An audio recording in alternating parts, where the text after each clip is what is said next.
Break के बाद स्वागत बढ़ते आगे। बड़गाई जमीन घोटाला मामले में बड़ी खबर, एसीबी की छापेमारी में बड़ा अपडेट। हजारीबाग एसडीएम के घर से कैश बरामद किया गया है, नगद बरामद होने की भी सूचना है, कई अहम दस्तावेज भी मिले हैं।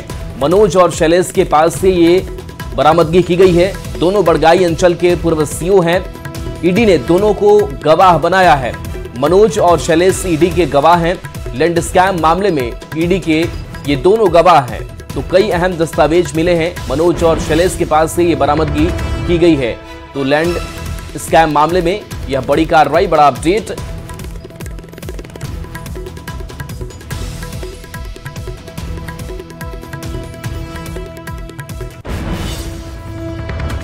झारखंड में भ्रष्टाचार से जुड़े मामले में एसीबी की टीम ने एक साथ कई ठिकानों पर दबिश दी है, जिसमें हजारीबाग के सदर एसडीओ शैलेश कुमार का कार्यालय और घर भी शामिल है। रांची के बरियातू में एसीबी की छापेमारी खत्म हो गई है। एसीबी की टीम हजारीबाग, गिरिडीह और साहिबगंज में भी तलाशी कर रही है। बता दें आपको कि बड़गाई अंचल की जमीन को लेकर के ईडी की कार्रवाई के बाद अब एसीबी की दबिश देखने को मिल रही है और इस पर ज्यादा जानकारी दे रहे हैं न्यूज 18 संवाददाता ओम प्रकाश।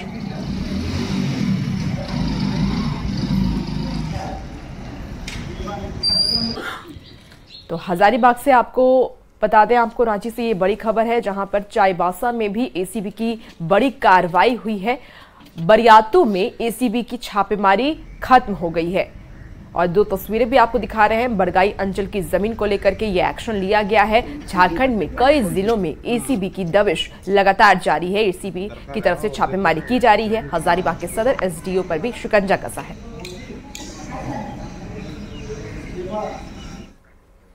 रांची से बड़ी खबर है, जहां संथाल में बांग्लादेशी घुसपैठ मामले में झारखंड हाईकोर्ट में आज मामले पर सुनवाई होगी।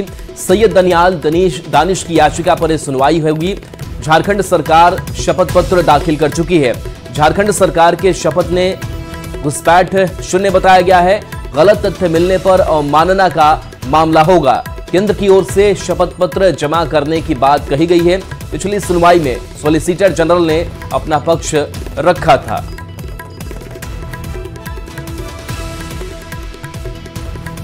नीट पेपर लीक पत्र के मामले को लेकर के आपको ये खबर बता रहे हैं, जहां हजारीबाग का नाम से एक बार फिर सुर्खियों में आ गया है। नीट पेपर लीक मामले में जो कार्रवाई हुई थी उसमें हजारीबाग का नाम एक बार फिर से सामने आया है। कटकमदाग थाना के राज गेस्ट हाउस परिसर के राशन के दुकान में चोरों ने हाथ साफ किया है। बता दें कि कुछ महीने पहले नीट पेपर मामले में एसीबी टीम ने कार्रवाई करते हुए राज गेस्ट हाउस को सील कर दिया था। मौके से ज्यादा जानकारी दे रहे हैं न्यूज 18 संवाददाता Sushant Soni. NEET question paper leak मामले में हजारीबाग के कटकमदाग थाना अंतर्गत रामनगर स्थित जो राज गेस्ट हाउस को सील किया गया था, महज 20 दिनों के भीतर जो है यहाँ पर जो है 2 बार चोरी की घटना को जो है अंजाम दिया गया है। आपको जो है अभी हम दिखा रहे हैं कि यही जो है गेस्ट हाउस है। पिछले दिन जो है राज गेस्ट हाउस को सीबीआई की टीम ने सील किया था और उसके बाद जो है यहाँ पे चोरी की घटना को अंजाम दी गई थी। बीते रात्रि की अगर हम बात कर ले तो इसी गेस्ट हाउस के पिछले हिस्से की जो खिड़की है उसके शीशे को तोड़कर जो है अज्ञात अपराधी घुसते और घुसने के बाद जो है यहाँ पे एक जनरल स्टोर को निशाना बनाते हैं। बताया जाता है कि इसी के अंदर से जो है वे घुसकर दुकान में भी चोरी करते हैं। इससे पहले भी जो चोरी हुई थी इसी दुकान में हुई थी और उसके बाद जो है इसकी जानकारी एफएसएल टीम को दी गई, कटकमदाग थाना जो है पुलिस को दी गई। इसके साथ ही जो है सीबीआई की भी टीम को दी गई है। अभी यहाँ पर एफएसएल की टीम भी पहुंची हुई है और हर एक पहलू पर जांच कर रही है। लेकिन गौरतलब देखने वाली बात है कि जो नीट क्वेश्चन पेपर लीक मामले से जो है इस गराज गेस्ट हाउस का जो है तार जुड़ा है। कई पहलुओं पर जांच हुई थी। कहीं ऐसा नहीं कि जो है कई तरह के जो अंदर सबूत है उसे जो है उसके साथ छेड़छाड़ करने का अज्ञात अपराधियों ने प्रयास किया है। गौरतलब यह भी देखने वाली बात होगी कि इस पर जो है आगे की क्या कुछ जांच टीम काम करती है और आगे की क्या विभागीय कार्रवाई हो पाती है। सुशांत सोनी, न्यूज 18 हजारीबाग। समस्तीपुर पुलिस ने सेक्स रैकेट का खुलासा करते हुए 10 लोगों को गिरफ्तार किया है। जानकारी के मुताबिक पुलिस को स्टेशन रोड के पास अमित रेस्ट हाउस में सेक्स रैकेट की सूचना मिली थी, जिसके बाद पुलिस ने छापेमारी करते हुए 5 महिला और 5 पुरुष को संदिग्ध स्थिति में गिरफ्तार किया है। पुलिस ने होटल के सारे कमरे को सील कर दिया है और आगे की कार्रवाई में जुटी हुई है।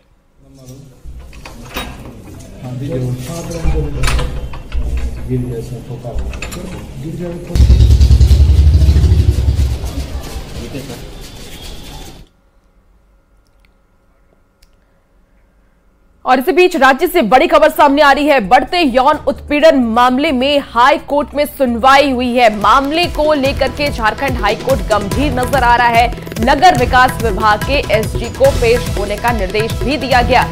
डीजीपी रांची डीसी को 18 सितंबर को पेश होने का निर्देश दिया गया। सुनवाई के दौरान हाई कोर्ट की मौखिक टिप्पणी हुई और स्कूल बसों में सुरक्षा के लिए महिला कर्मी जरूरी, ऐसा हाई कोर्ट का कहना है। बाहर काम करने वाली महिलाओं की सुरक्षा भी जरूरी है, ऐसा हाई कोर्ट का कहना है। स्ट्रीट लाइट और सीसीटीवी कैमरा ठीक होना चाहिए, ऐसा हाई कोर्ट ने निर्देश दिया है। पुलिस की पीसीआर वैन से लगातार मॉनिटरिंग होनी चाहिए। रांची नगर निगम और नगर विकास विभाग प्रतिवाद रहे, ऐसा हाईकोर्ट ने निर्देश दिया है। साथ ही मामले की अगली सुनवाई 18 सितंबर को होगी। झारखंड हाईकोर्ट में अगली सुनवाई होनी है।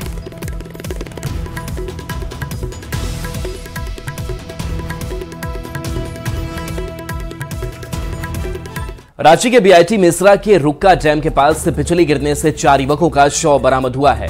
शव मिलने से इलाके में मातम पसर गया। जानकारी के मुताबिक चारों युवक घर से मछली मारने की बात कहकर निकले थे, लेकिन देर शाम तक घर नहीं पहुंचे। परिजनों के खोजबीन के दौरान एक पेड़ के नीचे चारों दोस्तों का शव बरामद हुआ। मामले में कांग्रेस नेता सुरेश बैठा ने घटना को दुखद बताते हुए सरकार से मुआवजे की मांग की है।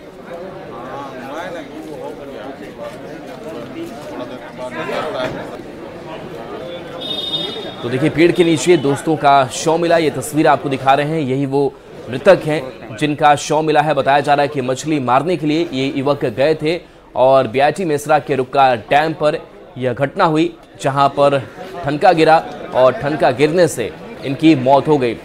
तो 4 युवक की मौत। हमको लगता है कि मछली मारने के लिए लोग गए हुए थे नदी किनारे में। अचानक बादल का गर्जन हुआ, जिसके वजह से चारों, जिसमें से 3 चुट्टू के रहने वाले हैं और एक नेवरी बस्ती का, ये चारों साथियों के जाने से हम लोग को काफ़ी दुख है और मर्माहत है। हम लोग कुछ नहीं बता कि जोहर का नमाज पढ़ के निकला था। फिर क्या कैसे पता चला आप लोगों को? हमको फ़ोन में पता चला। कितने बजे? लगभग 9:30 बजे। क्या रात में क्या बोल रहा है उधर अथी है, आइए आप। तो हम चल गए थे। कौन बोला था फोन में? वो एक दोस्त लड़का बोला था। लोग बताया कि वहाँ पे गिरा हुआ। हाँ, गिरा था। झारखंड सचिवालय संघ का आंदोलन जारी है। संघ ने राज्य सरकार के उप सचिव और संयुक्त सचिव के पद सृजन की मांग समेत कई मुद्दों को उठाया है। संघ की हड़ताल की वजह से झारखंड मंत्रालय में सन्नाटा पसरा हुआ है। संघ के आंदोलन के बाद से राज्य सरकार की ओर से वार्ता का दौर जारी है, लेकिन अब तक कोई निष्कर्ष नहीं निकला है।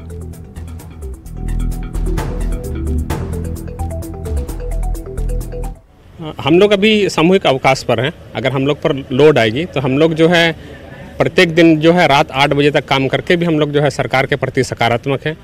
हमारे मुख्यमंत्री साहब जो हैं बहुत ही संवेदनशील व्यक्ति हैं, सभी संघों के मांगों को जो है पूरा कर रहे हैं। तो हम लोग भी आशान्वित हैं और उनके प्रति सकारात्मक है कि मुख्यमंत्री साहब भी हमारे मांगों को संज्ञान में लेंगे और हमारी मांगों को पूरी करने के लिए तत्परता दिखाएंगे। देखिए, अवकाश हमारी 3 दिन की थी, जो कल से शुरू हुई है। आज हमारा दूसरा दिन है और इस क्रम में हमारी वार्ता हुई है कल, लेकिन उसका कोई निष्कर्ष नहीं आया है अभी तक। अभी वार्ता के क्रम में हम मानेंगे और उस निष्कर्ष के बाद ही हम ये तय कर पाएंगे कि हम आगे इसमें अवकाश जारी रखते हैं या उसको बैक ऑफ करते हैं। ये उसके बाद ही निर्णय हो पाएगा। रामगढ़ के पतरातू में पीवीयूएनएल से इसी साल के अंत तक बिजली का उत्पादन शुरू होने जा रहा है। फिलहाल यहां कंस्ट्रक्शन का काम चल रहा है, जिसमें 8000 से ज्यादा मजदूरों को रोजगार मिला है। पीवीयूएनएल के पहले फेज की 3 यूनिट से जब बिजली मिलने लगेगी तो 2000 मजदूरों को स्थायी नौकरी मिलेगी। ज्यादा जानकारी दे रहे हैं न्यूज़ 18 संवाददाता जावेद खान। पीवीयूएनएल के सुपर क्रिटिकल पावर प्लांट में कई लोगों को रोजगार दिया गया है। यहां पर सीईओ ने बताया कि लगभग इनडायरेक्टली रूप से अभी 7000 से 8000 के बीच लोगों को रोजगार दिया गया है। जब ये बनकर पूरी तरीके से तैयार हो जाएगा तो 1500 से 2000 लोगों को और रोजगार यहां पर उपलब्ध कराया जाएगा। कुछ यहाँ पर लोग हैं जो यहाँ रोजगार पा रहे हैं। आपका क्या नाम है? मेरा सुनील कुमार। अच्छा, यहाँ आप PBUNL में रोजगार कर रहे हैं? जी। कब से कर रहे हैं? हम 2019 से कर रहे हैं। 19 से कर रहे हैं। आपको वेतन वगैरह सही मिल रहा है? हाँ, वेतन। कितने घंटे नौकरी करते हैं? 8 घंटे। 8 घंटे करते हैं। क्या जॉब कर रहे हैं यहाँ पर? हम HR असिस्टेंट के रूप में काम करते हैं। अच्छा, HR असिस्टेंट के रूप में। बाकी चीज यहाँ सारे ठीक है यहाँ पर? सब कुछ ठीक है अभी तक। अच्छा, आपका क्या नाम है? मुन्ना कुमार नाम है। आप क्या काम कर रहे हैं? सिविल साइट इंजीनियर है। अच्छा, तो यहाँ पर सब कुछ ठीक ठाक है? सब कुछ ठीक ठाक। आपको सैलरी वगैरह सही मिल रहा है? सैलरी सही मिल रहा है। सही मिल रहा है जी सर। तो यहाँ पर सुरक्षा वगैरह सबका ध्यान रखा जाता है? सुरक्षा का सारा ध्यान रखा जाता है। ध्यान रखा जाता है। तो आपको बताना चाहेंगे कि जब ये थर्मल पावर बनकर तैयार हो जाएगा तो लगभग 1500 से 2000 लोगों को अस्थायी रूप से यहाँ पर नौकरी दी जाएगी। फिलहाल जो है, जो अभी कंस्ट्रक्शन चल रहा है, आप देख सकते हैं, इसमें 7 से 8000 लोगों को इनडायरेक्ट रूप से रोजगार दिया गया। ऐसे में रोजगार मुहैया कराने वाला एक कहा जा सकता है कि यहाँ काफ़ी लोगों को रोजगार मिल रहा है। और आपको एक चीज़ और दिखाना चाहेंगे, आप इस तरफ सड़क की तरफ देख सकते हैं। बताया गया कि इस जो सड़क है पतरातू से रांची को जोड़ती है, अगर राज्य सरकार ज़मीन उपलब्ध कराती है तो इस सड़क को डाइवर्ट कर दिया जाएगा, दूसरी ओर से रांची और पतरातू आने जाने के लिए रास्ता बनाया जाएगा। आपको ये भी बताना चाहेंगे कि यहाँ पर कर्मचारियों को रहने के लिए एक टाउनशिप भी बनाया गया है, जिसमें कर्मचारियों को कई सुविधाएँ यहाँ पर उपलब्ध कराई जा रही है। प्रेजेंटली हमारे प्रोजेक्ट के अंदर करीब 7,500 से 8,000 लोग कार्यरत हैं। वर्कर्स डिफरेंट हमारे कुछ ऑन नेम के अंदर, कुछ हमारे प्रोजेक्ट कंस्ट्रक्शन में लगे हुए हैं। इसके अलावा जब मेरी तीनों यूनिट्स आ जाती हैं तो करीब मान के चले 1,500 के करीब में लोगों का रोजगार यहाँ पे रहेगा। 1,500 से 2,000 लोगों की रिक्वायरमेंट यहाँ पे रहेगी। PBUNL के CEO दावा कर रहे हैं कि यहाँ पर कई तरह के एजुकेशन में, हेल्थ में, स्पोर्ट्स में लगातार जो है यहाँ पर PBUNL अपना योगदान दे रही है। ऐसे में कहा जा सकता है कि PBUNL का जो थर्मल पावर यहाँ बन रहा है, यहाँ पर लोगों के लिए रोजगार के साथ साथ विकास का भी द्वार खोल रहा है। जावेद खान, न्यूज़ 18, रामगढ़। और इस बीच बड़ी खबर दुमका से सामने आ रही है। मासनजोर थाना क्षेत्र में बड़ा हादसा हो गया है। मक्का से लदा ट्रेलर पलटा है। हादसे में 9 लोग घायल हो गए हैं, एक की मौत भी हो गई है। घायलों को अस्पताल में भर्ती कराया गया है। मासनजोर डैम के पास ये हादसा हुआ है। तो दुमका से आपको इस वक्त की एक बड़ी खबर बता रहे हैं। बता दें आपको कि मासनजोर थाना क्षेत्र में बड़ा हादसा हुआ। मक्का से लदा ट्रेलर पलटा है, जिसमें 9 लोग घायल हो गए हैं और एक की मौत हो गई है। बता दें आपको कि घायलों को अस्पताल में फिलहाल भर्ती कराया गया है और मासनजोर डैम के पास ये हादसा हुआ।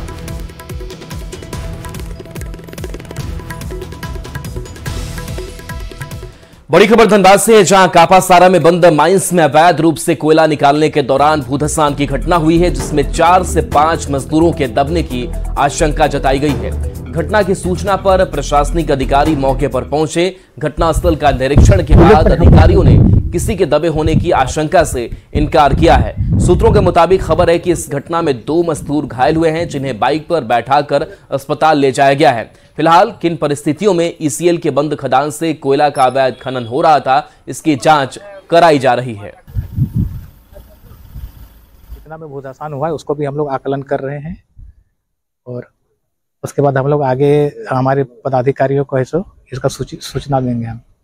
तो पानी भरा जा रहा था, उसी क्रम में पता चला कि जमीन कुछ नीचे में चूंकि खोखला है, पानी जाने के वजह से नीचे में जो खोखली जो पहले बना हुआ था माइंस का, तो उसमें पानी जाने की वजह से और कुछ कमजोर हुआ है जमीन और भूधसान का कुछ मामला आया है कि जमीन बैठा है कुछ 1-2 फीट। किसी के दबे होने ये सूचना की जा रही है तो क्या हो सकता है? नहीं, फिलहाल तो ऐसा नहीं है। हम लोग आए तो कोई व्यक्ति यहाँ पे पाया नहीं गया है। अब खबर धनबाद से है। धनबाद के BCCL खुजामा में संचालित LB सिंह और कुंभनाथ सिंह की AT देव प्रभा आउटसोर्सिंग पर मनमाने तरीके से हैवी ब्लास्टिंग का आरोप लगा है, जिस कारण परियोजना के आसपास रहने वाले लोगों में दहशत है। हैवी ब्लास्टिंग की वजह से कई बार बड़े बड़े पत्थर लोगों के घरों के छत और दीवार को तोड़कर उनके कमरे तक आ जाते हैं, जिससे हर वक्त जान माल को नुकसान का खतरा बना रहता है। इस एरिया में नहीं आता है, कटिंग एरिया के बाहर। इस बार ऐसा ब्लास्टिंग हुआ कि हमारे ऊपर घर के ऊपर छत के ऊपर 2 बड़े बड़े पत्थर करीब साइज इतना बड़ा पत्थर का साइज था, वो आके यहाँ पे गिरा है। और हम लोग इस रूम में थे, इसलिए हम लोग का आज जान बच गया। अगर कल अगर सेम ऐसा प्रोसेस होगा, अगर पत्थर गिरता है तो हम लोगों का जान नहीं बचेगा। और एक पत्थर मेरा जस्ट वो घर पे गिरा है, 2 बड़े बड़े पत्थर गिरे हैं। और ये आज से नहीं हो रहा है सर, ये करीब 5-6 महीने से ऐसा हो रहा है। हम लोग बार बार कंप्लेन कर रहे हैं, लेकिन कुछ कोई एक्शन नहीं लिया जाता है। कुछ दिन के लिए एक्शन लिया जाता है, उसके बाद फिर से वही ब्लास्टिंग किया जाता है, ओवर ब्लास्टिंग किया जाता है, जिसके कारण बहुत सारे पत्थर गिरते हैं। गढ़वा के कलेक्ट्रेट ऑफिस में मंत्री मिथिलेश ठाकुर ने 50 महिलाओं के बीच नियुक्ति पत्र का वितरण किया। नियुक्ति पत्र JSLPS के तहत आंगनबाड़ी सहायिका के पद के लिए दिया गया है। कार्यक्रम में DC, DDC सहित जिले के अन्य अधिकारी मौजूद रहे। मौके पर मिथिलेश ठाकुर ने कहा कि झारखंड सरकार करनी में विश्वास करती है, कथनी में नहीं। राज्य में ये सिलसिला चल रहा है, चाहे प्रखंड स्तर में हो, जिला स्तर में हो, राज्य स्तर में हो, निरंतर नियुक्तियां की जा रही हैं जहां जहां जिस तरह की जरूरत है। आज 50 हमारी आंगनबाड़ी सेविका सहायिका बहनों को नियुक्ति पत्र यहाँ प्रदान किया गया और अभी बहुत जल्द 25 और सेविका सहायिका बहनों को नियुक्त करके उन्हें भी नियुक्ति पत्र प्रदान किया जाएगा। हजारीबाग उपायुक्त नौसी सहाय ने पद्मा पुलिस ट्रेनिंग सेंटर का निरीक्षण किया। 13 सितंबर से उत्पाद सिपाही दौड़ प्रतियोगिता शुरू होने वाली है और इसको लेकर के नौसी सहाय ने ट्रेनिंग सेंटर के मेडिकल कैंप, दवाई की व्यवस्था समेत कई चीजों का जायजा भी लिया और सभी अभ्यर्थियों को शुभकामनाएं दी। ट्रेनिंग सेंटर में उत्पाद सिपाही की दौड़ की प्रतियोगिता फिर से शुरू हुई है और 9 तारीख से 13 तारीख तक ये निर्धारित है। तो हम लोगों ने पूरी कोशिश की है कि जो भी सुविधाएं हैं वो हम लोग बेहतर से बेहतर ढंग से उपलब्ध करा सकें। मेडिकल टीम की स्थापना हो, ORS की सुविधा हो, टॉयलेट्स की सुविधा हो, पानी पीने की सुविधा। इसी क्रम में आज यहाँ का निरीक्षण किया। यहाँ पे आने वाले प्रतिभागियों के लिए पूरी व्यवस्था है। उनके रुकने के लिए टेंट का इंतजाम है, साथ में यहाँ पे पानी पीने का इंतजाम है, फल का भी इंतजाम कराया गया है और दौड़ के दौरान इनके लिए मेडिकल फैसिलिटीज भी हैं सारी की सारी और सभी व्यवस्था है सुचारू रूप से चल रही है। अभी प्रतिदिन 3000 लोग आ रहे हैं पार्टिसिपेट करने।